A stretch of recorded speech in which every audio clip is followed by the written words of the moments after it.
各位好，又到了我们大感谢的时间了啊！这次是订阅2000加的大感谢。那关于会员呢，我还没想好啊。有一位观众曾经给我留言说，建议我1-2000的订阅量先不要开会员。那我直接回复他说，我也是这么想的啊。所以这个会员的事儿，咱们近期先不想了。所以每一次这个达到500个订阅这一个台阶之后啊，我目前的想法就是跟大家有一些互动，也不做直播了吧？我觉得2000多做直播应该也意义不是那么大啊，干脆就是录一期正常的节目，挑选一些在过往的时间里面，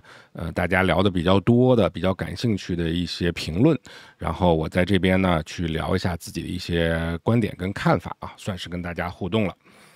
那有用户说呢，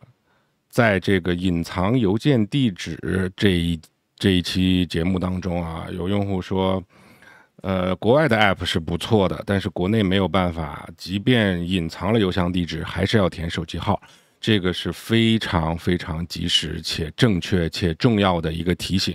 我记得不错的话，应该把这个评论置顶了啊。那后面我也回复了，我说对啊，出国后都忽略了，看来国内的反隐私保护还是无死角的啊，这个也是我的看法。所以在这边呢，我第一个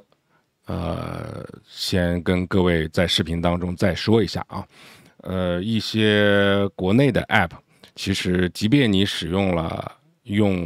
通过 Apple 登录，那么它其实也没有太好的去保护你的隐私，因为当你用 Apple 登录了之后，这个 App 还是会要求你填一个中国大陆的手机号码。那么其实只要你填了中国大陆的手机号码，这个就相当于实名了嘛，就是我们叫裸奔上网。所以其实只是一个噱头吧，在中国大陆没有太大的意义。也有这个观众留言说，如果你下载国外的 App，就是同一款 app 啊，比如说微信，你不下载微信，你用这个海外的 ID 去下载 WeChat 那个英文版的微信，可能就会好一点啊。我只是举个例子啊，我不是说让你用微信通过 Apple 登录，这个应该还是不行的啊。就是你看吧，你想保护隐私的那个软件，它有没有外渠的版本？如果你愿意折腾，你可以试试看啊。但我觉得，这个事情就这么回事吧，那怎么办呢？哈，但这个是事实。我做节目的时候确实忽略了，所以再跟大家提一下。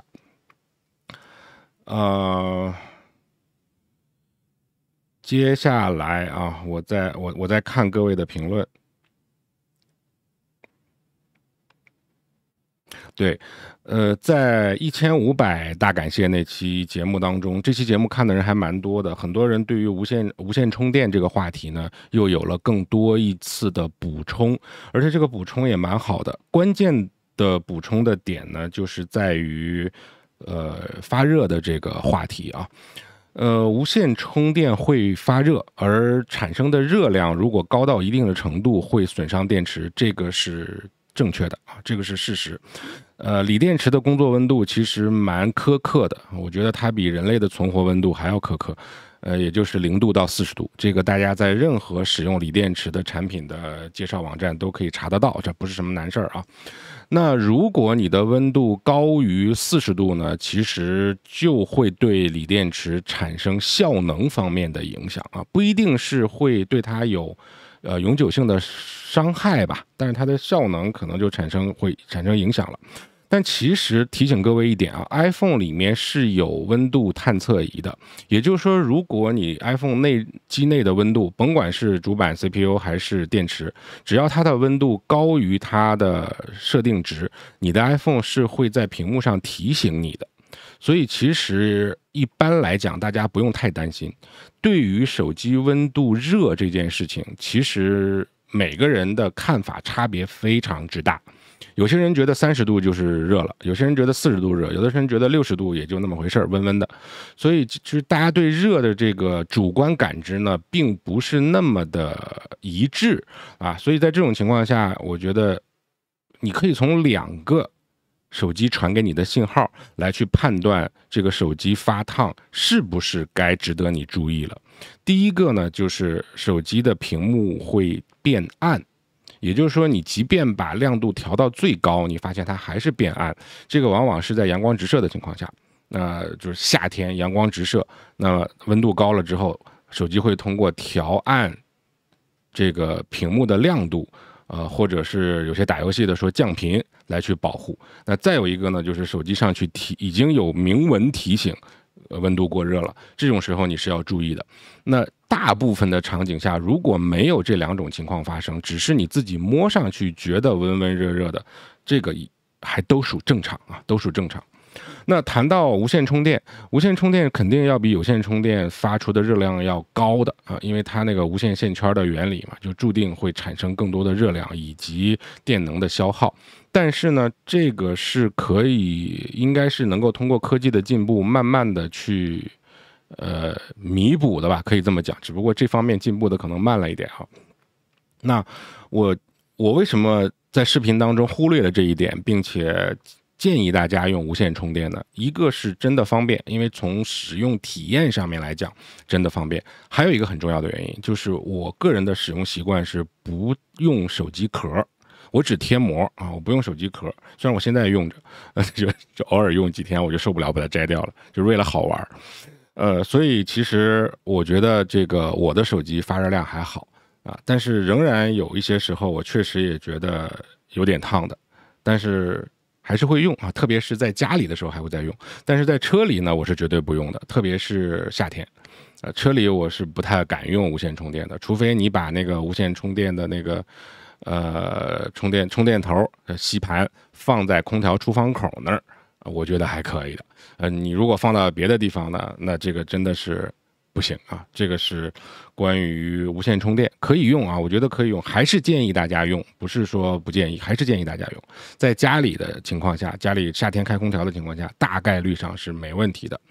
但是要注意什么呢？如果你觉得你买的一个无线充电器本来就价格比较便宜，那个牌子呢你也没怎么听说过，然后每次充动你都觉得很烫，那我建议这个你要检查一下了，是不是能够换一个贵一点的或者好一点的品牌，对吧？再有一个呢，无线充电，如果你觉得烫的，还有第二个方案，就是你买的时候看一下它的这个产品说明啊，去找一下它的充电功率，不要买充电功率太高的。比如说对于 iPhone 来讲，你买一个7瓦左右的啊，就是不超过10瓦的，这个会非常好的去控制发热量的问题。言而总之吧，发热量的问题是一个真实存在的啊，我不回避，但是我仍然推荐大家在知道了一些信息，掌握了一些关键节点的判断之后，还是希望大家能够尽早的去体验无线充电，特别是有 MagSafe 磁吸功能的无线充电啊，这个还是推荐啊。好，那接下来一条是，有观众会说之后会不会讲硬件产品和配件啊？最近要考虑买一个 Trackpad， 然后比起鼠标会不会提高效率啊？这个说起来蛮有意思的，我看了这个评论之后，我直接就说，我会说这方面的话题，但是呢，基本上应该在做 Mac 的时候，因为Trackpad 就是我们说的那个触控板嘛，那他既然提到要单独买一个 Trackpad， 那一定是 Mac 的台式机，因为如果你买 Mac 笔记本的话，它上面就有 Trackpad， 你不可能再买一个了，不太会啊，那一定是台式机嘛，那这种情况下，我觉得你讲 Mac 我是会讲的，但是一定是在所有的 Apple 产品里面放到最后讲，所以你可能要等的时间很久。然后我留言当中后半句是说，或者等到2000订阅答疑的时候，我选择你的问题聊一聊。那现在就聊一聊吧。关于是否要台式机要配触控板这个话题呢，我个人觉得很难抉择。我想说是50-50，因为也根据每个人不同的使用情况而定嘛。但是如果你不给我更多的信息，你就是问我一个台式机的 Mac， 它已经有鼠标的情况下，我要不要再花钱买一个触控板？别的信息你啥都不说，那可能我真的会建议你不买，就鼠标挺好的。那什么情况下，我建议你买呢？就是在你你的使用习惯以及你用到的那些 App， 它都对触控板有很大的依赖跟支持的情况下，我就建议你买了。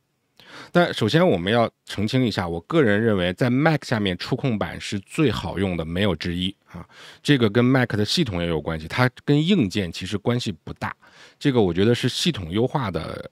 问题，因为你在 Mac 上面配个鼠标，确实就没有在 Windows 上配鼠标那么好用，这个也是我真实的体验啊。但是这些体验完全都限定在日常使用。如果你是职业用 Mac， 比如说剪辑师、平面设计师，这3维设计你是用 Mac 来做的，那这种情况下，把我刚才说的那些全抛在脑后，你觉得怎么舒服你就怎么用。你该买轨迹球你去买轨迹球啊，你该买人体工学的你买人体工学，你可以买那种竖着的鼠标，全都没问题。第三方的鼠标可以有这个支持 Mac 的第三方的驱动，你装上之后，它所有的自定义按键大概率上都是可以用的啊。当然，我只用过罗技的和微软的。那你如果真的硬要买一些没听说过的牌子，这个我也不敢肯定。所以其实要不要买触控板，完全根据个人的使用习惯而定。你知道，大部分用 Mac 的用户是根本不用触控板的。有很多入门级的用户或者没有用过 Mac 系统的人，他买 Mac 的笔记本还天然的觉得我得配一个鼠标，这个是从 Windows 带来的一个天然的习惯。所以如果你是这样的话呢，我其实不建议你买，你就用鼠标就可以了。但是这位观众的问题，我觉得他应该是一个有一段时间的 Mac 用户，并且对触控板已经有过一定的认知，应该也用过笔记本电脑上的触控板，觉得蛮好用的，有那么多的手势，对吧？那这种情况下，你去给台式机配一个触控板，我就是比较建议的了。因为你已经习惯了在笔记本上面的触控板的操作手势，那么你到台式机上，你突然发现那个 Launchpad 你没地方可以抓了，对吧？这 Mission Control 你一推没啥可以推的了。然后鼠标呢又是一个完全不同的手势，虽然 Apple 的标配鼠标它上面是有这个一个鼠标，它是全玻璃的嘛，鼠标。在那个玻璃的前端，它其实也是一个小型的触控板，在那个上面最多识别2个手指，它也是有一些手势可以控制的，好像是3个吧。但是毕竟它的手势是不一样的。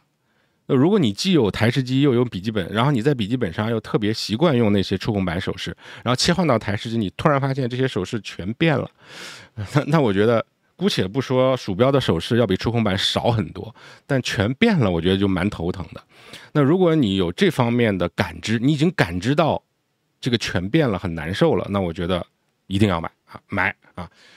这是一个。还有一种就是你用到，看你平时用什么 app， 如果你用的那些 app 它也是支持触控板的，或者你去安装一些第三方的开发触控板更多手势和映射的 app， 那你就更应该去买一个触控板了啊。所以这个问题是因人而异啊，但是我尽量从我个人的使用的角度去跟大家分享一下我是怎么看待这件事情的哈。好，接下来，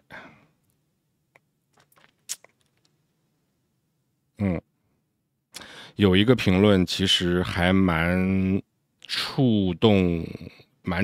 我的啊。他的评论很短，就是说，应该是我在讲 iCloud Drive 啊，就是那个 iCloud 云盘那一期啊。这位观众说，把100张照片放到文件夹里，设置好文件夹的分享权限。这句话打了引号，引号什么意思？就是他是在引用我在节目当中说的这句话啊。他说这句话，我说的这句话，对于99%的国人来说，简直就是 Mission Impossible 啊，就是不可能完成的任务。我一看到这个留言，首先我非常感同身受哈，我觉得这个是不是我们的前同事？因为我觉得一些科技爱好者，如果你没有在像 Apple Store 这样的服务大众的领域工作过的话，其实这些就是电子设备不灵光的人是不被你看到的，你是看不到的啊。所以其实他能说99%的人说对于我这句话都听不懂，我觉得还是跟我做视频的理念有一搭的。其实后面我回了他蛮长一段，我就不念了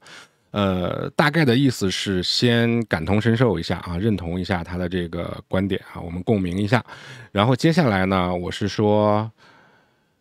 其实我认可的是我做我的频道啊，我聊 iPhone 的这个节目是比较适合高不成低不就啊，这个是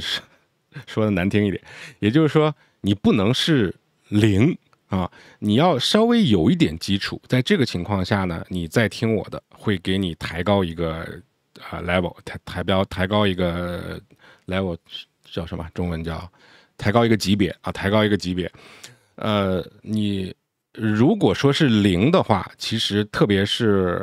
我的后几期节目，就是我的订阅量上来了以后嘛，我前半个月我的订阅人数只有30个嘛，然后到后半个月其实涨到了500、1000、2000，特别是涨到500以后的这个订阅量的节目，其实我就没有办法那么的就是针对零基础去讲了，因为更多的订阅观众，我相信是不希望我从零基础开始讲的哈。就这已经有很多人说我啰嗦了啊，虽然我不在意。那他提供这位观众在跟我一来一回的这个对话过程当中，在留言里面对话，他提供给我了一个非常有用的信息，就是他会把我的节目给他的妈妈看，然后他去问他妈妈有没有看懂，他说是没看懂，还要他解释。但是我觉得这是他蛮好的一件事情。我突然灵光一现，我觉得我选这个话题来跟大家聊，是希望大家在看我的节目的时候，给大家提供另外的一个场景，就是你可以把我的节目推荐给你的父母去看。那他看得懂看不懂其实是另一回事。我不是说我的节目就适合60岁以上的老人啊，但也许是你能在YouTube 上找到的最适合60岁以上老人的中文媒体，也许真的是，但是你真的给他们看，可能大部分的中国老年人还是会觉得有障碍的。但是好在第一，你推荐给他，他可以反复的看；第二呢，我觉得这才是我最想表达的，也就是说，他看得懂看不懂，他看懂多少，这只是一个伏笔，你知道吗？重点是在于，如果您是我这个年纪，我的观众年龄层里面，大部分最多的其实是跟我同龄，就是40岁上下啊。如果你是我这个年纪，你把我的视频给你的父母看，其实重点不在于他们学会多少，重点在于你跟你的父母之间有了一个话题可以去聊。我觉得这个比他们学到多少知识更重要。我之前跟大家聊过，我在离开国内之前的3个月的时间里面，我上下班的路上别着一根录音笔，给我爸妈录了100多期类似于这样的讲 iPhone 的节目啊，那个是专门针对他们二老，他们也没怎么听得懂和记得住。那现在那些节目都存在他们的设备里面，他们想听随时都能听，但我估计他们也不听了。他们现在在追我的 YouTube 频道，他们追我的内容追得很累，因为我的产出太大了。但其实他们也，我认为他们也，你说有没有进步？肯定有，但是我觉得他们大部分还是听不懂的。但是重要的是，我跟他们之间有了这样的一个话题，而且现在在我远程的通过 FaceTime 为他们指导一些东西的时候，其实我能明显的感觉到他们现在70岁了，比65岁的时候我跟他们 FaceTime 指导的时候，其实是要更强那么一点点的啊。这个我不避讳的说，真的是这样子的。但我的意思是说，这都不是重点。即便他完全没有强，即便他们还落后了，那我觉得像这位观众说的那样，妈妈看了我的节目之后，然后有不懂的，然后他们在针对我节目当中讲那些他妈妈不懂的地方再去聊一聊，这个场景不是最美好的事情吗？如果我的节目能够让大家茶余饭后有一些聊天的谈资，顺便呢能够增进一下两代人之间的感情，特别是在中国生活多难啊，对吧？这两代的差距有多么的大呀？你知道啊，这个是另外一个话题了。所以两代人之间有一个共同的话题，其实是蛮难得的一件事情。你会发现比较残忍的、比较苦的一个事儿是，两代人之间找不到共同的话题，即便坐下来不知道聊啥，其实这个才是最痛苦的啊。所以如果我的节目能够提供大家这样的一个桥梁，我觉得这会让我非常非常的感动啊。所以感谢这位观众啊，简单的2句话能够把我们带到这么多的场景当中，我也提供给大家。我不是说我自己的节目做得有多好，而是说，如果你真的追着我的节目看，并且对我的节目也有一定的认可，这个未尝不可啊，可以尝试一下。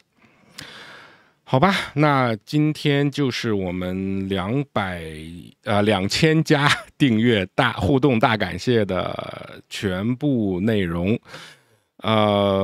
其实如果您看到这儿啊，我真的要衷心的对各位说一声谢谢，谢谢，这个真的要表示一下啊。这个我前面的主光比较亮啊，所以我鞠躬的时候，可能你们看到我的头发稀疏，不算了，不要找借口，对，我头发有点稀疏。感谢各位啊，就是从1分钱没有，凭着自己的爱好做这个频道，到现在做到2000个人能够订阅我的频道，那您订阅就是代表着您认可我的节目，对您是有价值的。然后您订阅呢，你就大概率上你也会或多或少的追着我的节目走。那我觉得这个对我是一个莫大的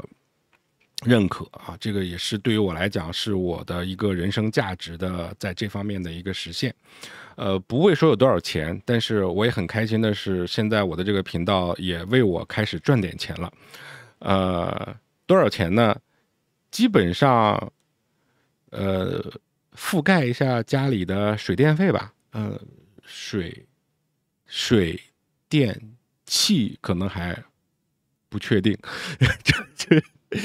水电应该可以啊，水电应该可以，反正这种钱你说，我肯定不会把它看得多么的重要啊。那不管有没有呢，我这个节目还会原模原样去做。所以如果你一直跟着我的节目看，你也会发现，其实我会有一些变化，我的风格也会，我的讲述方式，我的选题都会有一些变化。而这个变化呢，不是因为钱多钱少的变化，而是因为跟大家的互动和反馈，我会去变化。还有一个呢，就是我自己的一些执念啊，我会去变化。比如说最近几期话题讲 iCloud， 我就眼看着那个数据啪啪啪啪啪啪往下掉，对吧？有的时候是只有过去的1/3的这个收入，甚至还会更低，然后再发一期再讲，再发一期再讲哈。但是这个内容我是一定要做的啊，就是你会发现最近几期 iCloud 的视频长度也比较少啊，也比较短，大概10分钟不到，然后看的人呢也比较少。但是呢，其实我觉得我蛮享受的一点是，除了做视频以外，我蛮享受的一点是，我会发现一些小惊喜。就比如说 iCloud 系列视频，它的观看量其实都很低的，都不高，但是竟然有一期叫做这个隐藏邮件地址非常的受欢迎。